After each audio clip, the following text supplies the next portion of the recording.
ನಮಸ್ಕಾರ ಗೆಳೆಯರೆ, fin S Kannada YouTube ಚಾನಲ್ಗೆ ನಿಮ್ಮೆಲ್ಲರಿಗೂ ಸ್ವಾಗತ. ಇವತ್ತಿನ ಒಂದು ಸ್ಟಾಕ್ ಮಾರ್ಕೆಟ್ ಅಪ್ಡೇಟ್ಸ್ ಹಾಗೂ ಒಂದು ಸ್ಮಾಲ್ ಕ್ಯಾಪ್ ಕಂಪನಿ ಬಗ್ಗೆ ಈ ಒಂದು ವಿಡಿಯೋಲಿ ಡಿಸ್ಕಸ್ ಮಾಡೋಣ. ವಿಡಿಯೋ ನಿಮಗೆ ದೊಡ್ಡದು ಅಂತ ಅನಿಸಿದರೆ ವಿಡಿಯೋನ 2x ಸ್ಪೀಡ್ನಲ್ಲಿ ನೋಡಿ ನಿಮ್ಮ ಒಂದು ಸಮಯವನ್ನು ಉಳಿಸಿ. ಇವತ್ತಿನ ಒಂದು ಸೆನ್ಸೆಕ್ಸ್ ಪರ್ಫಾರ್ಮೆನ್ಸನ್ನು ನೋಡಿದರೆ ಈ ಒಂದು BSE ಸೆನ್ಸೆಕ್ಸ್ ಇವತ್ತು 0.8% ಮೇಲೆ ಹೋಗಿ 78,600 ರೂಪಾಯಿಗೆ ಎಂಡ್ ಆಗಿದೆ, 674 ರೂಪಾಯಿ.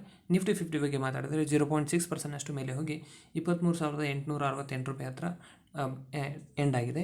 ಇನ್ನು ನಿಫ್ಟಿ ಬ್ಯಾಂಕ್ ಬಗ್ಗೆ ಮಾತಾಡಿದರೆ 0.5% ಮೇಲೆ ಹೋಗಿ 52,870ಗೆ ಒಂದು ಎಂಡನ್ನು ಕೊಟ್ಟಿದೆ.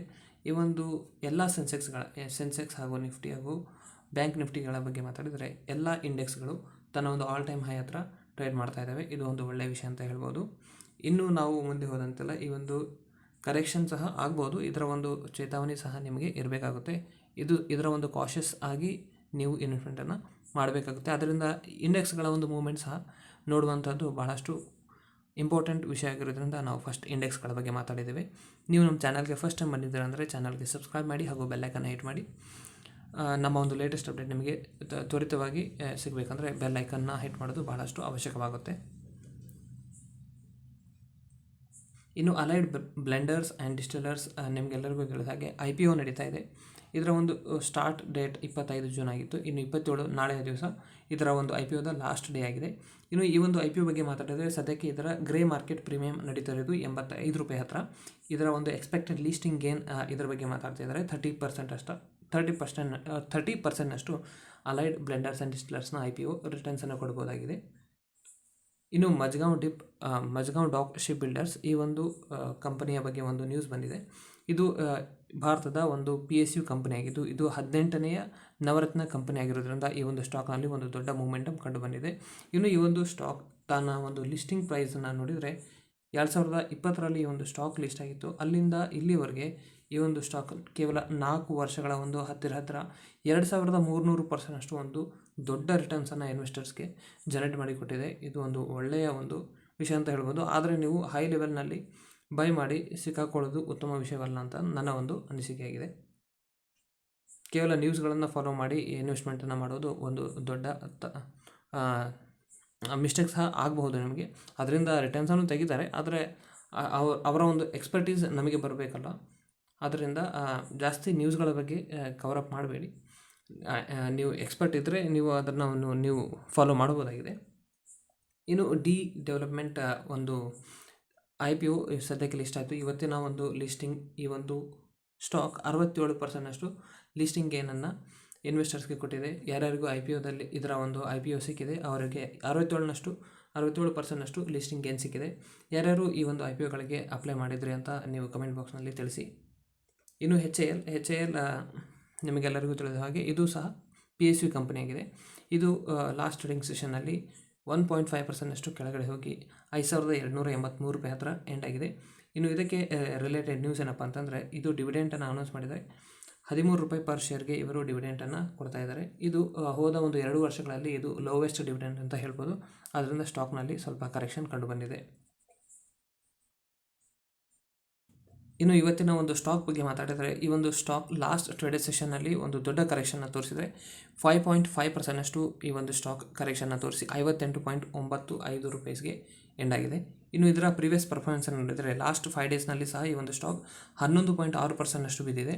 ಇನ್ನು ಲಾಸ್ಟ್ 1 ತಿಂಗಳಲ್ಲಿ ನೋಡಿದರೆ 15%ನಷ್ಟು ರಿಟರ್ನ್ಸನ್ನು ಕೊಟ್ಟಿದೆ. ಇನ್ನು ಇದರ ಮ್ಯಾಕ್ಸಿಮಮ್ ಚಾರ್ಟ್ ಪ್ಯಾಟರ್ನ ನೋಡಿದರೆ ಇದು ಇಲ್ಲಿವರೆಗೆ 655%ನಷ್ಟು ರಿಟರ್ನ್ಸನ್ನು ಕೊಟ್ಟಿದೆ. ಹೋದ ಒಂದು 5 ವರ್ಷದಲ್ಲಿ 655%ನಷ್ಟು ರಿಟರ್ನ್ಸನ್ನು ಇನ್ವೆಸ್ಟರ್ಸ್ಗೆ ಇದುವರೆಗೆ ಜನರೇಟ್ ಮಾಡಿ ಈ ಒಂದು ಕಂಪನಿ ಕೊಟ್ಟಿದೆ. ಇನ್ನು ಕಂಪನಿಯ ಹೆಸರು Ward Wizard Innovations Mobility Limited. ಈ ಒಂದು company electric vehicles especially electric ಬೈಕ್ಸನ್ನು ಮ್ಯಾನುಫ್ಯಾಕ್ಚರ್ ಮಾಡುವಂಥ ಒಂದು ಕಂಪನಿಯಾಗಿದೆ. ಹಾಗೂ ಫಾಸ್ಟ್ ಮೂವಿಂಗ್ ಎಲೆಕ್ಟ್ರಿಕ್ ಗೂಡ್ಸ್ ಅಂತ ಏನು ಹೇಳ್ತೀವಿ ಅವನ್ನು ಮ್ಯಾನುಫ್ಯಾಕ್ಚರ್ ಮಾಡುವಂಥ ಒಂದು ಕಂಪನಿಯಾಗಿದೆ. ವ್ಯೋಮ್ ಹಾಗೂ ಜಾಯ್ ಬೈಕ್ ಈ ಥರದ ಒಂದು 2 ಬ್ರ್ಯಾಂಡ್ನಲ್ಲಿ ಒಂದು ಕಂಪನಿ ಕೆಲಸ ಮಾಡ್ತಾ ಇದ್ದಾರೆ. ಇಲ್ಲಿ ಒಂದು ಅಂಶವನ್ನು ಗಮನವಿಡಿ, ನಾವು ಯಾವುದೇ ಒಂದು ಸ್ಟಾಕ್ ಬಗ್ಗೆ ಮಾತಾಡ್ತಾ ಇದ್ದೀವಿ ಅಂದರೆ ಅದು ನಿಮ್ಮ ಕೇವಲ ಒಂದು ಎಜುಕೇಷನ್ ಪರ್ಪಸ್ಗೆ ಮಾತ್ರ. ನೀವು ಫರ್ದರ್ ಈ ಒಂದು ಕಂಪನಿಯಲ್ಲಿ ಒಳ್ಳೆಯ ರೀತಿಯಾದಂಥ ಒಂದು ರಿಸರ್ಚನ್ನು ಮಾಡಿ ನಂತರವೇ ಇನ್ವೆಸ್ಟ್ಮೆಂಟ್ ಡಿಸಿಷನ್ ತಗೊಳ್ಳಿ. ನಮ್ಮ ಒಂದು ವಿಡಿಯೋದಿಂದ ನೀವು ಇನ್ಸ್ಪೈರ್ ಆಗಿ ಸ್ಟಾಕ್ನಲ್ಲಿ ಇನ್ವೆಸ್ಟ್ ಮಾಡಿದರೆ ನಿಮಗೆ ಒಂದು ದೊಡ್ಡ ಲಾಸ್ ಆಗುವಂತಹ ಸಾಧ್ಯತೆಗಳು ಇರ್ತವೆ.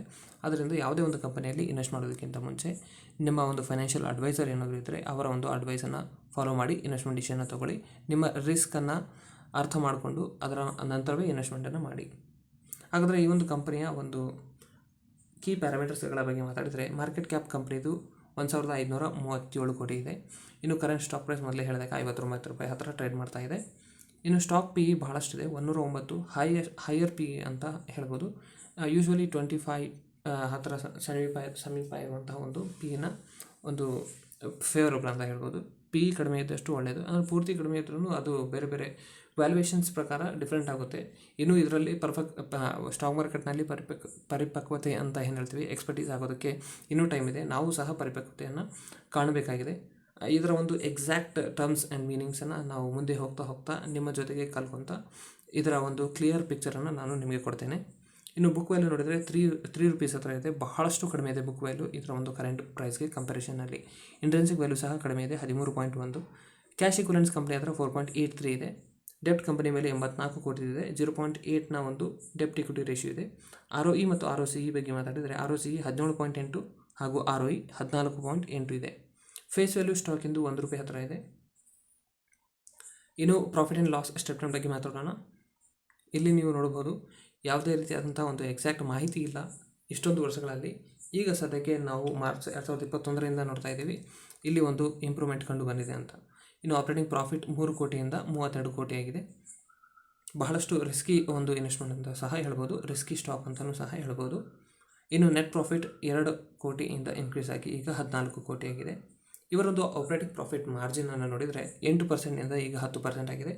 ಇವರ ಒಂದು ಆಪರೇಟಿಂಗ್ ಪ್ರಾಫಿಟ್ ಮಾರ್ಜಿನ್ ಯಾವಾಗ ಇವರು ಇನ್ಕ್ರೀಸ್ ಮಾಡ್ತಾರೋ ಆವಾಗ ಇವರಿಗೆ ಹೆಚ್ಚಿನ ಒಂದು ಪ್ರಾಫಿಟ್ ಬರ್ತದೆ. ಆಪರೇಟಿಂಗ್ ಪ್ರಾಫಿಟ್ ಮಾರ್ಜಿನ್ನ ಅವರು ಒಟ್ಟಿನಲ್ಲಿ ಇನ್ಕ್ರೀಸ್ ಮಾಡಿದಾಗ ಮಾತ್ರ ಈ ಒಂದು ಸ್ಟಾಕ್ನಲ್ಲಿ ಮೂಮೆಂಟಮ್ ಕಂಡುಬರುವ ಸಾಧ್ಯತೆ ಇದೆ. ಇನ್ನು ಬ್ಯಾಲೆನ್ಸ್ ಶೀಟ್ನಲ್ಲಿ ನಾವು ನೋಡಿದರೆ ರಿಸರ್ವ್ಸ್ ಇಲ್ಲಿ 4 ಕೋಟಿಯಿಂದ ಇನ್ಕ್ರೀಸ್ ಆಗಿ 77 ಕೋಟಿ ಆಗಿದ್ದಾವೆ. ಇನ್ನು ಕ್ಯಾಶ್ ಫ್ಲೋಸ್ ಸಹ ಬಹಳಷ್ಟು ಇಂಪಾರ್ಟೆಂಟ್. ಯಾವುದೇ ಒಂದು ಬಿಸ್ನೆಸ್ನಲ್ಲಿ ಕ್ಯಾಶ್ ಫ್ಲೋಸ್ ಇತ್ತು ಅಂದರೆ ಕಂಪನಿ ಚೆನ್ನಾಗಿ ಕೆಲಸವನ್ನು ಮಾಡ್ತಾಯಿದೆ ಅಂತ ಹೇಳಬಹುದಾಗಿದೆ. ಈಗ ನಾವು ಕ್ಯಾಶ್ ಫ್ಲೋಸ್ 3 ಡಿಫ್ರೆಂಟ್ ಟೈಪ್ನ ಒಂದು ಕ್ಯಾಶ್ ಫ್ಲೋಸ್ ಇರ್ತವೆ ಇಲ್ಲಿ. ಆಪರೇಟಿಂಗ್ ಆ್ಯಕ್ಟಿವಿಟಿಯಿಂದ ಮತ್ತು ಇನ್ವೆಸ್ಟ್ಮೆಂಟ್ ಆ್ಯಕ್ಟಿವಿಟಿಯಿಂದ ಹಾಗೂ ಫೈನಾನ್ಸಿಂಗ್ ಆ್ಯಕ್ಟಿವಿಟಿಯಿಂದ, ಈ 3 ರೀತಿಯಲ್ಲಿ ಕಂಪನಿ ಕ್ಯಾಶ್ ಫ್ಲೋಸನ್ನು ಜನರೇಟ್ ಮಾಡುತ್ತೆ. ಇನ್ನು ಈ ಒಂದು ಕ್ಯಾಶ್ ಫ್ಲೋಸ್ ಅನ್ನುವಂಥದ್ದು ಒಂದು ಬಹಳಷ್ಟು ಎರಡು ಶಬ್ದಗಳು, ಕೇವಲ ಕ್ಯಾಶ್ ಫ್ಲೋಸ್ ಈ 2 ಶಬ್ದಗಳೇ ಅಂತ ಅನಿಸುತ್ತೆ, ಆದರೆ ಇದೊಂದು ಬಹಳ ಡೆಪ್ತ್ ಇರುವಂತಹ ಒಂದು ಸಬ್ಜೆಕ್ಟ್ ಆಗಿದೆ. ಕ್ಯಾಶ್ ಫ್ಲೋ ಅನ್ನುವಂಥದ್ದು ಯಾವುದೇ ಒಂದು ಕಂಪನಿಯ ಒಂದು ಇಂಟ್ರೆನ್ಸಿಕ್ ವ್ಯಾಲ್ಯೂ ಅಥವಾ ವ್ಯಾಲ್ಯೂಯೇಷನ್ಸನ್ನು ಸ್ಟಡಿ ಮಾಡಬೇಕಾದ್ರೆ ಕ್ಯಾಶ್ ಫ್ಲೋಸನ್ನು ಬಹಳಷ್ಟು ಇಂಪಾರ್ಟೆನ್ಸನ್ನು ಕೊಡ್ತಾರೆ. ಇನ್ನು cash flow from operating activity ಕಂಪನಿಯಿಂದ 63 ಕೋಟಿ ಇದೆ. ಇನ್ನು ಇನ್ವೆಸ್ಟಿಂಗ್ ಆ್ಯಕ್ಟಿವಿಟಿಯಿಂದ -8 ಕೋಟಿ ಇದೆ. ಇನ್ನು ಫೈನಾನ್ಸಿಂಗ್ ಆ್ಯಕ್ಟಿವಿಟಿಯಿಂದ 64 ಕೋಟಿ ಇದೆ. ಓವರಾಲ್ ನೆಟ್ ಕ್ಯಾಶ್ ಫ್ಲೋ ಇಲ್ಲಿ ನೆಗೆಟಿವ್ ಇದೆ, 6 ಕೋಟಿಯಷ್ಟು. ಇನ್ನು ಕಂಪನಿಯಲ್ಲಿ ಶೇರ್ ಹೋಲ್ಡಿಂಗ್ ಪ್ಯಾಟರ್ನ್ ಬಗ್ಗೆ ಮಾತಾಡಿದರೆ ಪ್ರಮೋಟರ್ಸ್ ಇಲ್ಲಿ 67% ಸ್ಟಾಕ್ಸನ್ನು ಹೋಲ್ಡ್ ಮಾಡಿದ್ದಾರೆ. ಇನ್ನು ಪಬ್ಲಿಕ್ ಹತ್ರ ಆ್ಯಸ್ ಯೂಶ್ವಲ್ 32% ಸ್ಟಾಕ್ಸ್ ಇದ್ದಾವೆ. ಯಾವುದೇ ರೀತಿಯಿಂದ FIS ಹಾಗೂ DIS ಇನ್ವೆಸ್ಟ್ಮೆಂಟ್ ಈ ಒಂದು ಸ್ಟಾಕ್ನಲ್ಲಿ ಕಂಡು ಬಂದಿಲ್ಲ.